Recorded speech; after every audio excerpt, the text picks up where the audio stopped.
लाखों गरीब करोड़ पड़े गुरु गोविंद सिंह जी की जैसे उन्होंने 5 प्यारों से अमृत चखा था। उसके बाद उन्हीं से उन्होंने कहा था 200 गरीब करोड़ पड़े। गुरु गोविंद सिंह की फिलॉसफी इतनी अच्छी है जिसके कारण हम ये सब देख रहे हैं। उन्होंने अपनी हस्ती का लिखा था, मैं हूँ परम पुरुष का दाता, देखन आयो जगत तमाशा। मैं परम पुरुष का दास हूँ, दुनिया का तमाशा देखने आया हूँ।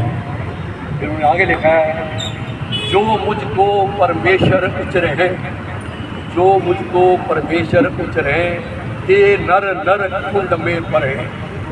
जो मुझको प्रेशर कहेगा वो नर कुंड में जाए। ऐसी फिलॉसफी थी गुरु गोविंद सिंह। उनकी फिलॉसफी के कारण ही आज आप देख रहे हो उनके बाल गोपाल साहबजादे बच्चों ने कितनी दमदारी से, कितनी ताकत से अपनी शहीदी दी है।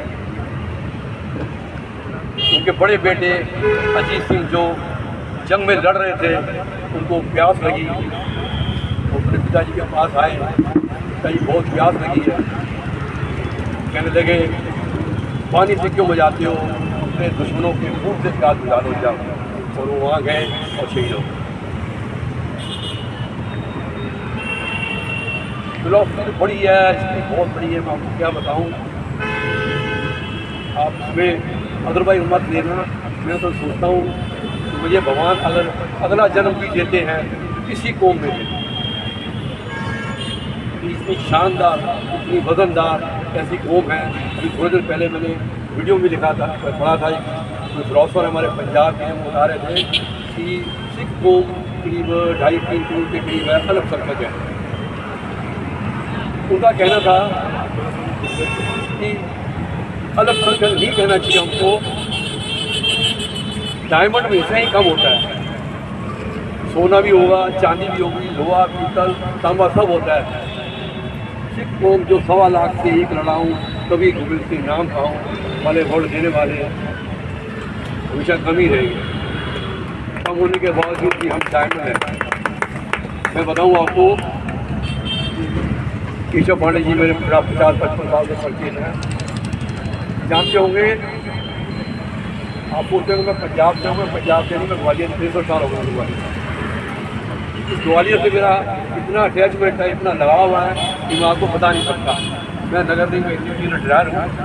आज रिटायर होने के बाद 15 साल बाद मुझे कोई ग्वालियर की चीज़ टूटती फूटती खराब होती सड़क पे आते जाते मिलता है, तो मैं वहीं रोड पे खड़े होकर संबंधित डिपार्टमेंट को फोन करके वो काम कराता हूँ। आज भी तो मेरा धरती पर में आंसू आ जाते हैं कि यहाँ चैम्बर टूटा है, वो बता रहे हैं गाड़ी निकलती चली जा रही है। जब तक उस डिपार्टमेंट को मैं इन्फॉर्म नहीं कर लूँगा कि चैम्बर टूटा हुआ है, यहाँ कभी तो गिर सकता है, मैं उसके आगे भड़का नहीं चाहिए। किसी अर्जेंट से काम से जा रहा हूँ मैं मर जाता हूँ। अगर लाइटें जलती हैं दिन भर, जब तक MP को फ़ोन नहीं करूँगा, फिर दिन में लाइटें आगे चल रही हैं, आपको बंद कराइए, जब तक मैं आगे नहीं बढ़ता। इन्हीं कर्मों की वजह से शायद आज मुझे इतनी अच्छी सेवा मिली हुई है, मैं आपको बता नहीं सकता। मैं गुरुद्वारे का भी प्रेसिडेंट हूँ, मैं तारीफ नहीं कर रहा अपनी, मैं गुरुद्वारे का प्रेसिडेंट हूँ, मैं लाइन्स का प्रेसिडेंट हूँ, मैं सिटी सेंटर एसोसिएशन का प्रेसिडेंट हूँ, पुलिस कमिश्नर ऑफिस में मैं काउंसलर हूँ, मध्य प्रदेश छत्तीसगढ़ का मैं एडवाइज़र हूँ, सिंह महासभा का मैं सलाहकार हूँ। और उसके बावजूद भी आप देखोगे मैं रिटायर होने के बाद भी ऐसे ही आपको मिलूँगा। 8:30 बजे तैयार हो जाता हूँ सुबह और इन संस्थाओं से जुड़ों से अपनी सेवा करता हूँ। भगवान की देर से मेरे पास कोई कमी नहीं है। मैं 5-7-10 हज़ार टिकटों घूमता हूँ महीने में कम से कम। इन संस्थाओं से जुड़े होने के काम कर रहे हैं। मुझे कोई काम बता रहा है कि इस बार जलते भी है, खुदला पटलो अपना खुदला। मैंने कहा मुझे मालूम है इस व्यक्ति के काम के लिए मैं जा रहा हूँ और उस व्यक्ति का जो काम होगा उसकी जो दुआएँ मिलेंगी वो कई करोड़ों से ज़्यादा मायने रखती हैं। उसके पीछे जब मुझे दुआएं देंगे, उसका काम जब होगा मुझे मालूम उसकी क्या मिलेगी। केशव पांडे जी बड़े माने हुए अच्छे ग्वालियर के पत्रकार हैं, मैं कुछ सालों में जानता हूँ, तो आइडिया हुआ। एक करंजिया जी पत्रकार हुए, करंजिया टाइम्स ऑफ इंडिया में रहे और आपके ब्रिट्स में भी है, ब्रिट्स प्रातिनिधिक के पेपर में रहे। उनका ये कहना था एक बार गुरु गोविंद जी के पिता श्री गुरु तेग बहादुर जी, जिनका शीश चांदनी चौक पे इसलिए काट दिया गया था कि आप मुसलमान बन जाओ। उस समय कश्मीरी पंडितों की हिंदुस्तान में बड़ी वैल्यू होती थी। कश्मीरी पंडित कश्मीर से उठ के आए कि औरंगजेब जो है वो जनेऊओं को काट के मुसलमान बना के तब दोपहर का खाना खाता है। तो उससे बात करी गई तो उसने कहा आपका कोई महान व्यक्ति अगर चीज़ बलिदान दे देता है तो ये काम बंद कर दूँगा। उसको मालूम था कि चीज़ कोई देगा नहीं और सारा हिंदुस्तान मुसलमान हो जाएगा। गुरु तेग बहादुर जी 9 साल के जब उनके बेटे गुरु गोविंद सिंह जी थे तो उन्होंने बोला कि पिताजी ब्राह्मण पंडित तो क्यों आए आपके पास? तो उन्होंने कहा बेटा हिंदू धर्म बहुत कष्ट में है, बहुत खतरे में है, तो क्या करना चाहिए? क्योंकि वो कह रहे हैं कि महान कोई शक्ति बलिदान देगी तब मैं ये काम बंद करूँगा। तो पिताजी आपसे अच्छा समय महान आदमी कौन हो सकता है? 9 साल का बेटा अपने पिता से ये बात कर रहा है कि आपसे महान कौन हो सकता है, आप जाइए। उनको मालूम था मैं शहीद हूँगा पक्का। दिल्ली में आके उनके 3 शिष्यों को उनके सामने एक को उबाल दिया, एक को आरे से काट दिया, एक के बंद काटे गए।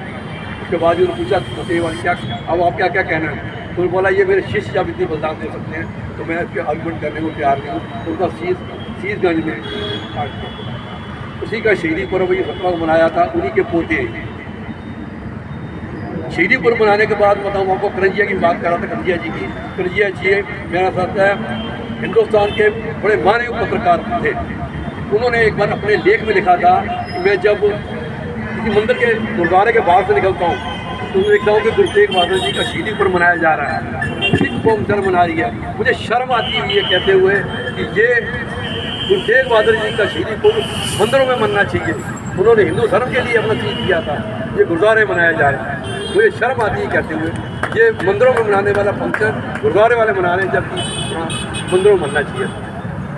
उन्हीं के फिर बेटे, ये बड़े बेटे 2 शहीद हुए, वो द्वारों में चुनवाए गए। द्वारों में जो छोटे बेटे चुनवाए गए उस समय मुस्लिम राज था। मुस्लिम राज में आदमी अपने मन की बात नहीं कर सकता था। जब उन्होंने बात करी कि इन दोनों बच्चों का संस्कार करना है, जब दीवारों में चुनने के बाद स्वर्गवास हो गया तो दीवारों में चुनना है, तो उसकी नीयत बिगड़ गई के राजा की।